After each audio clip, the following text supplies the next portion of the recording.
ಹುಣಸಗಿ ತಾಲೂಕಿನ ಪಟ್ಟಣದಲ್ಲಿ ಹಳಿ ತಹಶೀಲ್ದಾರ್ ಕಾರ್ಯಾಲಯದಲ್ಲಿ ಇಂದಿರಾ ಕ್ಯಾಂಟೀನ್ ನಿನ್ನೆ ಉದ್ಘಾಟನೆಯಾಗಿದೆ. ಇವತ್ತು ಬೆಳಗ್ಗೆ 8ರಿಂದ ಹುಣಸಗಿ ಪಟ್ಟಣದ ಜನರು ಉಪಹಾರ ಮಾಡಲು ಬಹಳಷ್ಟು ಜನ ಆಗಮಿಸಿದರು.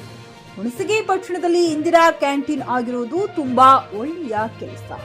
ಕಾಂಗ್ರೆಸ್ ಸರ್ಕಾರ ಬಡವರ ಪಾಲಿಗೆ ಹಸಿದವರಿಗೆ ಬರೀ 5 ರೂಪಾಯಿಯಲ್ಲಿ ಹಾಗೂ 10 ರೂಪಾಯಿಯಲ್ಲಿ ಊಟ ಕೊಡುತ್ತಿದ್ದಾರೆ ಎಂದು ಸಾರ್ವಜನಿಕರು ಖುಷಿಯಿಂದ ಉಪಹಾರ ಸೇವಿಸಿದರು.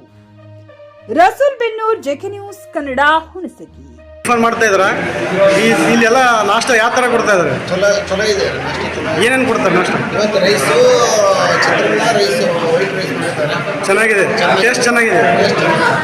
ಏನು ಇನ್ನೊಂದು ಸರ್ತಿ ಇಲ್ಲಿಗೆ ಬರ್ಬೇಕು ಅನಿಸ್ತಾ ನಿಮಗೆ?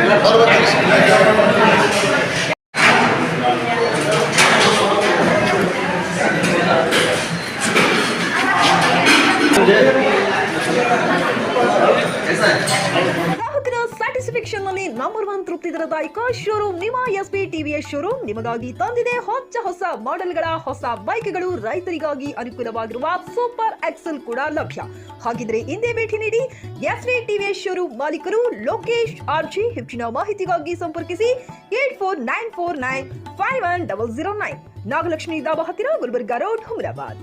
ಪಿಯುಸಿ ಮುಗಿಸಿ ನರ್ಸಿಂಗ್ ಮಾಡಲು ಹಾಗೂ ಫಿಸಿಯೋಥೆರಪಿ ಮಾಡಲು ಇಚ್ಛಿಸುವವರಿಗೆ ಉತ್ತಮ ಅವಕಾಶ. ಹುಮನಾಬಾದ್ನ ಎಚ್ಕೆಡಿಇಟಿಯ Umadevi Patil college of nursing ನಲ್ಲಿ ಬಿಎಸ್ಸಿ ನರ್ಸಿಂಗ್ ಹಾಗೂ ಡಿಪ್ಲೊಮಾ ನರ್ಸಿಂಗ್ ಕೋರ್ಸ್ ಲಭ್ಯ. ಹಾಗೂ ಭೀಮರಾವ್ ಪಾಟೀಲ್ ಕಾಲೇಜ್ ಆಫ್ ಫಿಸಿಯೋಥೆರಪಿನಲ್ಲಿ ಬಿಬಿಟಿ ಮತ್ತು ಎಂಪಿಟಿ ಸ್ನಾತಕೋತ್ತರ ಪದವಿ ಲಭ್ಯವಿದೆ. ಇಲ್ಲಿ ಪ್ರವೇಶ ಪ್ರಾರಂಭವಾಗಿದ್ದು ಉತ್ತಮವಾದ ಕ್ಲಾಸ್ ರೂಮ್, ಅನುಭವವುಳ್ಳ ಅಧ್ಯಾಪಕರಿಂದ ಬೋಧನೆ, ಪ್ರತ್ಯೇಕ ಲ್ಯಾಬ್ಗಳ ವ್ಯವಸ್ಥೆ, ಹೈಟೆಕ್ ಆಸ್ಪತ್ರೆಯೂ ಲಭ್ಯವಿದೆ. ಹಾಗೂ ವಿದ್ಯಾರ್ಥಿಗಳಿಗೆ ಪ್ರತ್ಯೇಕ ಹಾಸ್ಟೆಲ್ ವ್ಯವಸ್ಥೆಯೂ ಲಭ್ಯವಿದೆ. ಹಾಗಿದ್ರೆ ತಡೆಯಾಕೆ, ಹಿಂದೆ ಭೇಟಿ ನೀಡಿ. NH 65 ರಸ್ತೆ, ವೀರಭದ್ರಗಿರಿ, ಸಿಂದನಕೀರ ಕ್ರಾಸ್, ಹುಮನಾಬಾದ್. ಹೆಚ್ಚಿನ ಮಾಹಿತಿಗಾಗಿ ಸಂಪರ್ಕಿಸಿ ಆಡಳಿತಾಧಿಕಾರಿ ಡಾಕ್ಟರ್ ಸದಾನಂದ ಪತ್ರಿ 9019078988.